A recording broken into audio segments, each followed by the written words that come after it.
Donc, quand il dit hackathon, tout le monde est pionnier ici et il comprend de quoi il s'agit. Donc, voilà. Donc, c'est sur cette base qu'on est parti. On a conçu la plateforme que vous connaissez, organique agropastoral pi.com. Gardez bien le nom. C'est des plateformes différentes. Donc, on a conçu la plateforme, on a participé, on est en train de participer à l'hackathon parce que jusqu'à présent, on est en compétition. On n'a pas encore, les sélections ne sont pas encore définitives. On est toujours en compétition et vous pouvez toujours aller voter, hein, ou bien.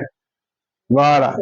Donc, bon, ceux qui ont déjà voté, ceux qui n'ont pas encore voté, peuvent aller voter. Donc, c'est sur cette base qu'on est parti. Maintenant, en chemin, il fallait quand même trouver une organisation juridique qui va nous rassembler parce que nous devenons en ce moment-là un peu nombreux. Déjà, il faut savoir que pour la création de cette plateforme-là, on avait besoin de fonds, d'accord? Et le président, il était le tout premier, celui qui a l'idée, celui qui a l'initiative. Et comme les moyens n'étaient pas, c'est-à-dire les moyens que demande la plateforme n'étaient pas totalement à sa disposition, il a voulu à ce que nous tous ici, nous devenions actionnaires afin que nous puissions l'accompagner à réaliser cette plateforme-là. Ensemble, on est plus fort. Donc, c'est ainsi qu'on s'est retrouvé à investir pour devenir actionnaire de la plateforme. Maintenant, en cours de chemin, il fallait avoir une organisation juridique qui nous rassemble parce que nous devenions de plus en plus nombreux. D'accord? D'où l'idée de créer une ONG. Et la première idée qui a surgi de créer une ONG. On a fait les démarches de la création de l'ONG, on a révisé les statuts, les règlements. Et maintenant, lors de la création de l'ONG, lors de l'enregistrement de l'ONG, ceux qui doivent enregistrer l'ONG et aussi des conseils qu'on a pris d'ici et là, on s'est rendu compte que les membres que nous avons, nous les appelons actionnaires. Voilà que l'organisation juridique que nous voulons créer, c'est une ONG. Là, il y a un petit problème. Donc, on ne peut pas avoir des actionnaires dans une ONG. Vous voyez un peu. Mais on était déjà proche de créer l'ONG, donc ça ne coûte rien de créer l'ONG, vous voyez un peu. Donc, on a quand même créé l'ONG, mais en sachant concrètement que, en tant qu'actionnaire, vous n'êtes, c'est-à-dire, on n'est pas inscrit pour dire actionnaire dans les statuts de l'ONG, il n'y a pas actionnaire. Vous voyez un peu. On ne peut pas avoir actionnaire dans une ONG.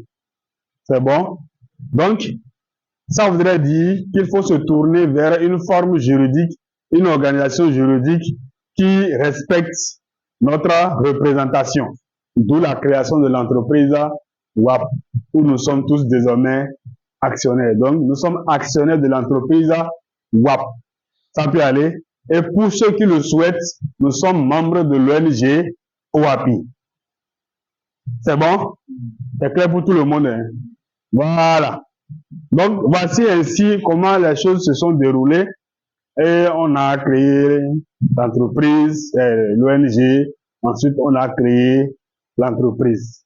On a créé la plateforme, on a créé l'ONG et après maintenant, l'entreprise a été créée. Donc, c'est comme ci, comme ça. Vous voyez un peu? Donc, tout ça là, c'est pour que nous puissions nous conformer aux réglementations de notre pays. Donc, si vous connaissez des organisations, mais des entreprises des autres pays, il faut savoir qu'eux aussi respectent des règles qui ne sont pas forcément les mêmes règles que chez nous. Vous voyez un peu? Voilà. Maintenant, sans plus tarder, pour ceux qui n'étaient pas là lors des formations, je vais encore revenir sur ça. Vous avez vu que nous avons fait la restructuration des actions. Au départ, on est parti sur l'action à 1000 francs. D'accord? Voilà. Maintenant, quand nous avons décidé de créer l'entreprise afin que l'entreprise soit l'organisation, parce que l'entreprise est l'organisation juridique qui peut représenter les actionnaires. D'accord? Mais, même une entreprise a une forme juridique. D'accord? Et il y a plusieurs formes juridiques. Ça peut aller. Et chaque forme juridique a ses règles. C'est bon? Voilà. Quand on dit forme juridique, il s'agit de établissement. D'accord? Donc, quand vous voyez par exemple les établissements, on écrit ETS, ça veut dire établissement. Donc, c'est une forme juridique. Ceux qui ont déjà créé l'entreprise ici savent de quoi il s'agit. Donc, l'établissement, c'est pour vous-même, vous en tant qu'individu. Quand vous créez un établissement, l'établissement s'assimile à vous. Ça, vous comprenez un peu. Voilà. Quand on quitte l'établissement, on a SARL, Société à responsabilité limitée. Mais avant d'arriver là, on peut avoir ce qu'on appelle GIE, Groupement d'intérêt économique. GIE, c'est souvent destiné pour des gens qui sont dans le même domaine d'activité et qui veulent se rassembler pour avoir une organisation formelle. D'accord? Peut-être vous vendez des poissons, comme les bonnes dames, elles vendent des poissons. Et comme une bonne dame qui vend des poissons, on ne peut pas lui demander d'aller créer une entreprise à elle seule. Donc, elle s'associe, d'accord, à d'autres femmes qui vendent des poissons et elles vont créer un groupement d'intérêt économique. Donc, elles peuvent se créer maintenant une forme juridique. L'avantage, c'est que l'État les reconnaît et sur la base de ça, l'État peut les accompagner, les financer, ce genre de choses. Ça, c'est les avantages. Donc, ce côté-là, ça peut aller formidable. C'est pas seulement pour eux aussi, hein, même à un niveau plus élevé. Les transporteurs, par exemple, peuvent aussi créer des groupements d'intérêt économique. Donc, vous pouvez être des transporteurs si vous avez des titans ou bien des bennes ou bien des bus et vous ne voulez pas avoir votre entreprise à vous seul, vous pouvez vous rassembler avec les gens du même domaine pour créer un groupement d'intérêt économique. La spécificité là-bas, c'est que vous êtes du même domaine d'activité. Ça peut aller. Ensuite, on a SARL, Société à responsabilité limitée. Et là-bas, nous avons deux. Société à responsabilité limitée unipersonnelle, société à responsabilité limitée pluripersonnelle. D'accord? Dans ce contexte, vous avez une entreprise avec d'autres personnes qui deviennent vos associés. D'accord? On les appelle des associés et ils vont acheter des parts sociales dans votre entreprise. Vous n'êtes responsable qu'à la hauteur de vos apports dans l'entreprise. Donc l'entreprise ne vous représente pas. Genre, quand on vous prend, votre patrimoine est différent du patrimoine de l'entreprise. Ce que vous avez est différent de ce que l'entreprise a. De façon terre à terre, pour que je vous donne un exemple, pour que vous puissiez comprendre, quand vous créez un établissement, par exemple, d'accord, et que vous faites un emprunt, d'accord? Vous faites un emprunt au nom de l'établissement. Si vous n'arrivez pas à payer, l'institution financière où vous avez fait l'emprunt peut saisir vos biens. Si vous avez un terrain, une maison, une voiture, une moto, c'est-à-dire, oui, vous avez fait un prêt au nom de l'entreprise qui est une forme juridique établissement. Donc, l'institution financière, quand il dit institution financière, il parle de microfinance, banque, etc., etc.